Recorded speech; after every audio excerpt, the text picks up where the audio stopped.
The air in the small clinic was thick with the earthy scent of burning mugwort, a smell that clung to the walls like a comforting ghost. Dr. Chen leaned over Mrs. Lan, his fingers tracing the invisible meridians along her tired back. His touch was light, a butterfly's landing. He held a single slender needle between his thumb and forefinger, its silver tip catching the weak afternoon light. The old woman's breath was a shallow rhythm against the quiet hum of the city outside. For Chen, this was more than a procedure. It was a conversation with the body's hidden stories, a language taught to him not in a modern university, but in the hushed tones of his ancestors. He found the precise point, a tiny valley in the landscape of her skin. He paused for a moment, his own breath held in quiet concentration. The world outside his small window rushed on, a blur of cars and hurried footsteps, but in this room, time slowed to the steady beat of a human heart. Mrs. Lan had come to him with a pain in her joints that doctors with white coats and cold machines could not soothe. They had given her pills that clouded her mind and offered no real relief. Here she found a different kind of healing, one rooted in patience and trust. Chen knew every knot of pain in her shoulders, every sigh that escaped her lips. He was not just treating a symptom, he was tending to a life, a garden that had weathered many seasons. With a gentle practiced twist, the needle slid into place.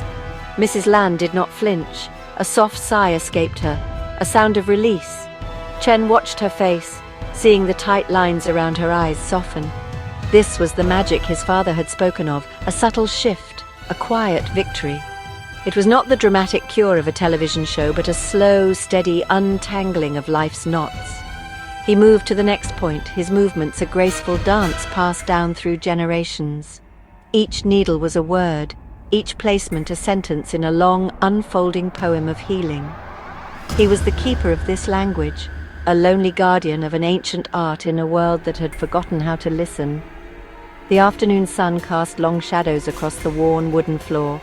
Chen worked in silence, the only sounds the soft crackle of the moxa stick and Mrs. Lan's peaceful breathing. He felt the familiar pull of tradition, a heavy cloak and a warm embrace all at once. His clinic was a small island of the past, a sanctuary from the relentless march of progress. Here the wisdom of his grandfather and his father lived on, not in dusty books, but in the gentle touch of his hands and the trust of the old souls who sought his care. He was more than a doctor. He was a bridge to a time when healing was an act of profound connection, a sacred duty. The day was a relentless river, pulling Chen along in its current. After Mrs. Lan left, her steps a little lighter, Mr. Wei arrived, his face a mask of worry. He brought with him the scent of machine oil from the factory where he worked, and a deep rattling cough that echoed in the small room. Chen listened to his pulse, a skill his father called listening to the river of life. He brewed a dark, bitter tea of herbs, its steam filling the air with another layer of ancient scents. The phone rang incessantly, not with new appointments, but with calls from salesmen offering modern medical equipment he could not afford and did not need. Each ring was a reminder of the world he was trying to hold at bay. Between patients, Chen would stare at the pile of bills on his small desk. The rent for the clinic was due, a stark white envelope that seemed to mock his efforts. His younger sister, a successful lawyer, had called the night before. Her voice, usually so bright, was laced with concern. "Brother," she had said, "this is not sustainable. You are so smart. You could be a real doctor, make a good living." Her words were meant to be kind, but they stung like 1,000 tiny needles. They echoed the whispers he heard from old neighbors and distant relatives. Such a waste. His father's stubbornness lives on in him. The pressure was a physical weight on his shoulders.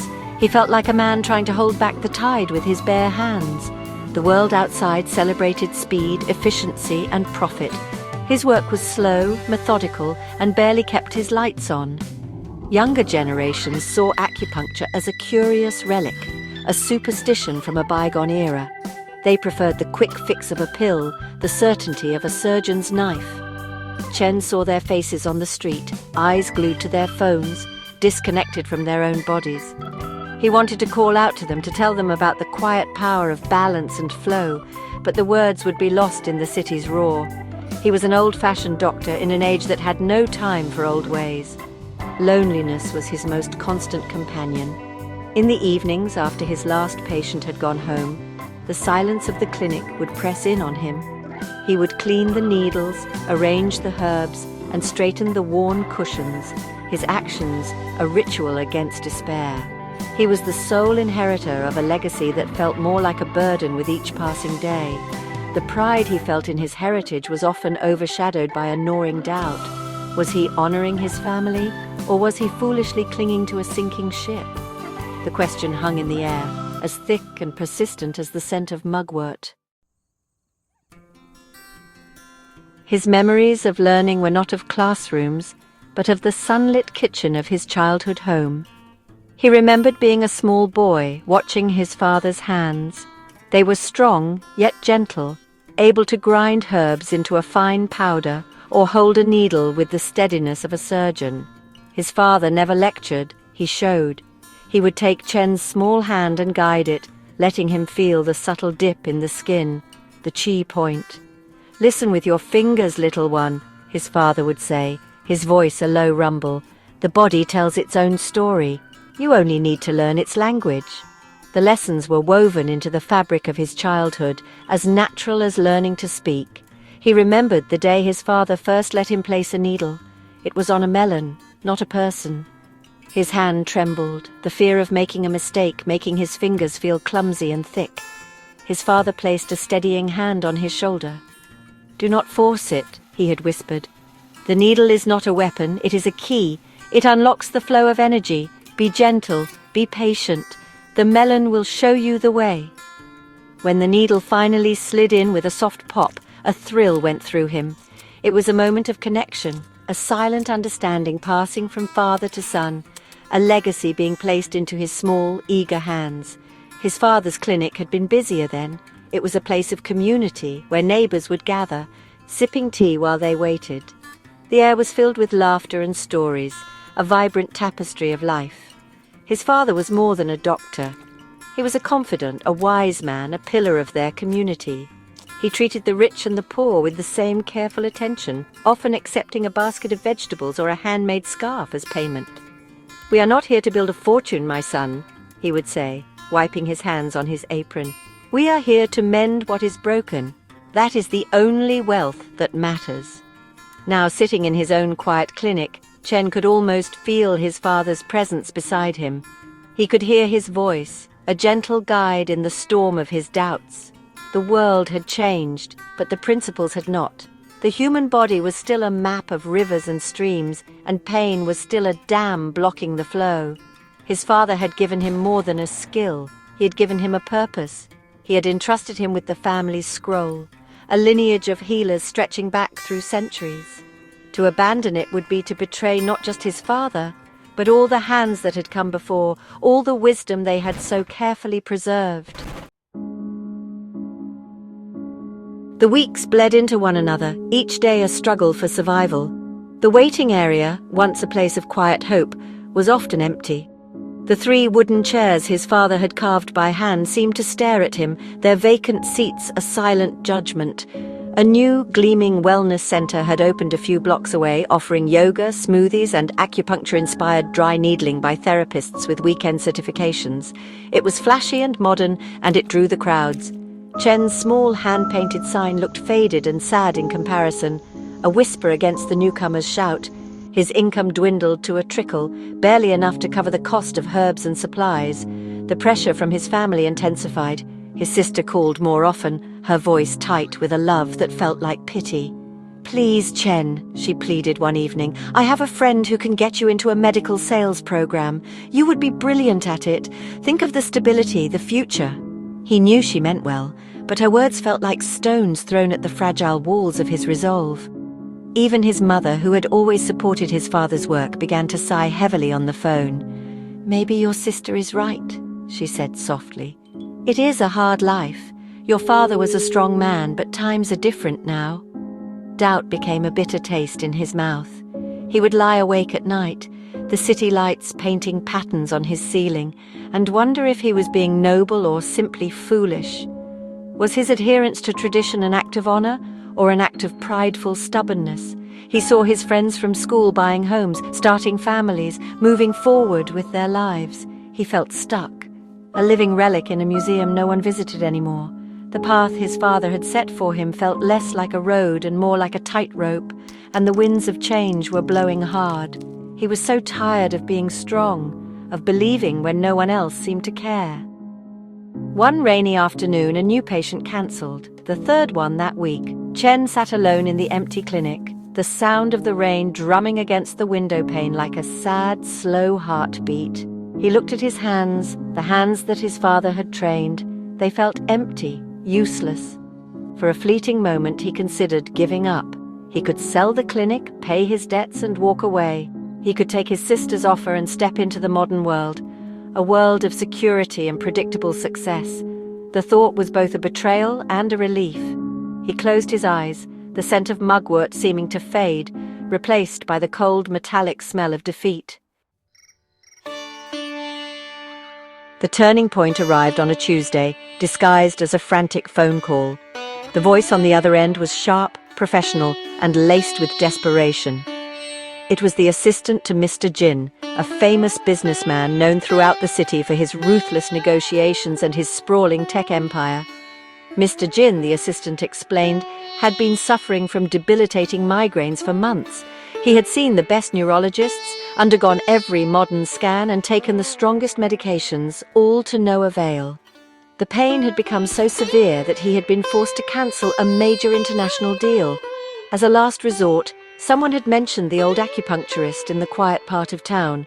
An hour later, a sleek black car pulled up outside the clinic, its presence an alien intrusion on the humble street. Mr. Jin entered, flanked by two assistants. He was a man accustomed to command, his face etched with impatience and chronic pain. He looked around the simple clinic with a dismissive air, his expensive suit a stark contrast to the worn surroundings. "I don't have time for this hocus-pocus," he snapped, his hand pressed to his temple. "But I'm desperate. Do what you do. I have a meeting in 2 hours." Chen met his gaze calmly, his heart steady. He saw not a tycoon, but a man trapped in a prison of pain. "Healing has its own time," Chen said softly. "Please lie down." Chen began his work, his focus absolute. He listened to Mr. Jin's pulse, a frantic, chaotic rhythm he called the dragon's knot, a deep, tangled imbalance of energy. He ignored the impatient tapping of the assistants' shoes and the constant buzzing of their phones. He moved with the unhurried grace his father had taught him, selecting each needle with care. He explained nothing, letting his actions speak for themselves. He placed the first needle at a point between Mr. Jin's eyebrows, a gateway to calm the mind. He worked his way along the meridians of the neck and shoulders, each needle a precise strike against the fortress of pain. The room grew still, the tension slowly dissolving like sugar in hot tea. After 40 minutes of silence, Chen gently removed the last needle. Mr. Jin lay still for a long moment, his eyes closed. Then he slowly sat up. The hard, pained mask on his face had vanished. He looked around the room not with disdain, but with a dawning sense of wonder. He touched his head, a look of disbelief on his face. "It's gone," he whispered, the words filled with awe. "The pain, it's just gone." He looked at Chen, truly seeing him for the first time.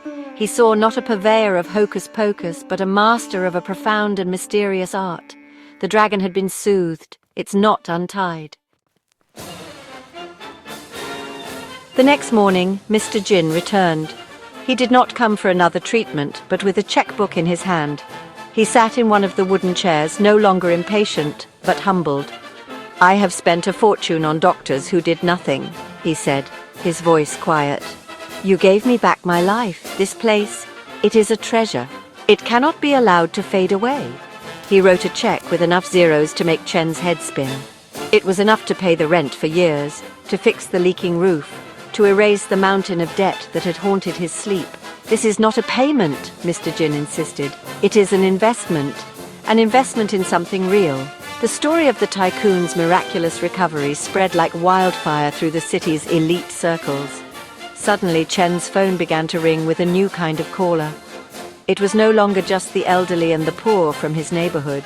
It was bankers with back pain from sitting all day, lawyers with stress-induced insomnia, and artists with creative blocks.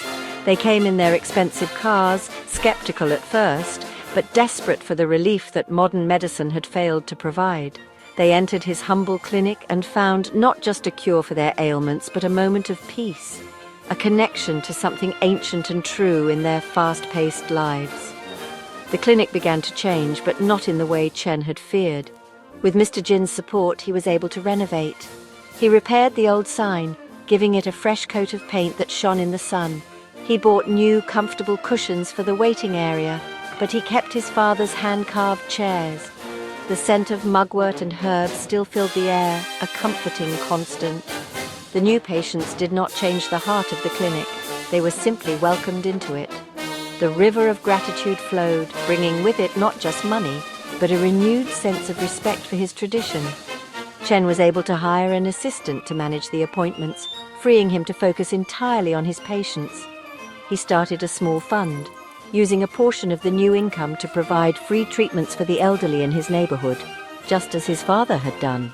He would see Mrs. Lan sitting in the waiting area, sipping tea next to a woman in a designer suit, both of them sharing stories, united in their search for healing.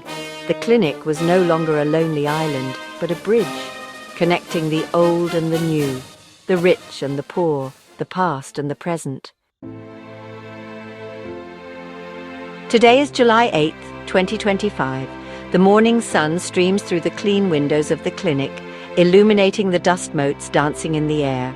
The room is full, a quiet murmur of conversation replacing the echo of empty chairs. Chen moves from one treatment room to another, his steps light, his heart full. He is no longer just the keeper of a fading legacy. He is a teacher, a respected healer, a vital part of his community. The weight on his shoulders has been replaced by a quiet strength. He has proven not only to the world, but to himself, that the old ways still have a place, that they still hold a profound power. He looks at his hands, the same hands that once trembled holding a needle over a melon. They are confident now, sure in their purpose. They are his father's hands and his grandfather's before him. In them he holds not just the knowledge of meridians and points, but the accumulated wisdom of generations. He understands now that tradition is not a rigid, unchanging thing. It is a living, breathing entity, a scroll that continues to unfold with each new patient, each new story, each act of healing. It adapts and finds its relevance in every age. The whispers of doubt have faded, replaced by words of gratitude and respect. His sister visited the clinic last week, not to urge him to quit, but to receive treatment for a tension headache. As she rested on the table, she looked at him with new eyes. "Dad would be so proud of you," she said, her voice thick with emotion. In that moment, Chen felt a circle close, a deep sense of peace settling over him. He was not wasting his life, he was honoring it, enriching it in a way no amount of money or modern success ever could. He was mending what was broken, just as his father had taught him. He finishes with his last patient of the morning, a young musician who had lost the feeling in her fingers. As she leaves, she turns and smiles, flexing her hands with newfound freedom. Chen watches her go, a sense of deep satisfaction warming him from the inside out. The clinic is thriving, his family's legacy is secure, and the future feels as bright and hopeful as the morning sun. He is the needle nerd, the guardian of an ancient art, and his story, like the scroll of his ancestors, is still being written, one patient, one needle, one quiet miracle at a time.